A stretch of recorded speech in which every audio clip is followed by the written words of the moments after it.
उसके कुछ दिन बाद जब वो सपने में होता है तब एक अजीब बात नोटिस करता है कि सपने में अब वो राक्षस उसे मारने की कोशिश नहीं कर रहा था, बल्कि वो उदास बैठा रहता था।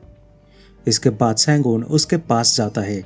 वो देखता है कि उस राक्षस के कमर पर एक बेल्ट लगी थी। सैंगून उसके पास जाता है लेकिन वो राक्षस उसे कुछ नहीं कर रहा था। उसके बाद सैंगून उसकी बेल्ट लेने के लिए जैसे ही हाथ लगाता है उसकी उंगलियां गायब होने लगती है और उसे जलन भी होती है। लेकिन वो हार नहीं मानता। वो फिर से कोशिश करता है जिसमें कि वो सफल भी हो जाता है। लेकिन वो जब वो बेल्ट निकाल रहा था तब राक्षस ने उसके चेस्ट पर उंगलियों से कुछ निशान बनाए थे।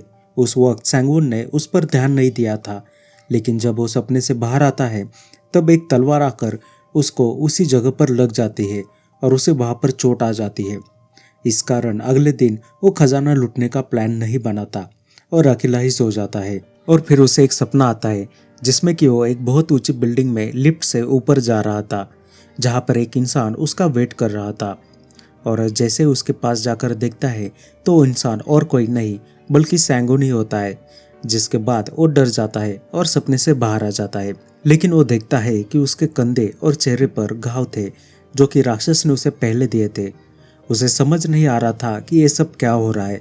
जिसके बाद पता लगाने के लिए वो उसी फूड स्टॉल के बुजुर्ग आदमी से मिलने जाने लगता है। लेकिन रास्ते में ही कुछ लोग उसे किडनैप कर लेते हैं। फिर वो लोग सैंगून को $10 मिलियन मांगते हैं। जिसके बाद सैंगून अपने दोस्त सैंगजी के जरिए उन्हें पैसे दिलवाता है। लेकिन वो गुंडे उसके दोस्त को भी मारकर सैंगून के पास लेकर आते हैं। सैंगून के पास बचने का कोई रास्ता नहीं था। जिसके बाद वो सभी को लेकर अपने अपार्टमेंट के खुफिया सेक्शन में जाता है, जहाँ पर उसने सपनों से लाई हुई सभी एंटीक चीजें और कीमती चीजें रखी थी। तभी हुआर सैंगून से मिलने अपार्टमेंट में आ जाती है, लेकिन वो गुंडे उसे भी किडनैप कर लेते हैं और फिर उसे सैंगून के पास लेकर आते हैं। उसके बाद वो गुंडे हुआर को भी परेशान करने लगते हैं ताकि वो सैंगून को उकसा सके। लेकिन तभी सैंगजी को होश आ जाता है।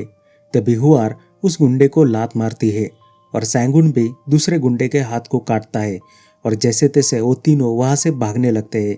लेकिन सैंगून को काफी चोट लगी थी और उसका खून भी बह रहा था, इसलिए वो ज़्यादा दूर भाग नहीं पाया। इसी के बाद दो गुंडे सैंगजी को पकड़ लेते हैं और उसे मार देते हैं। इसके बाद वो सैंगून और हुआर दोनों को मारने लगते हैं। थोड़ी देर बाद सैंगून खुद को बहुत सारे खंडरों में पाता है, जहाँ पर वो एक काले कलर के लिक्विड से ढका हुआ था। लेकिन जैसे वो आगे बढ़ने लगता है वो लिक्विड उसके शरीर से अलग हो जाता है। उसके बाद वो एक दरवाजे के पास आ जाता है, जहाँ पर वो देखता है कि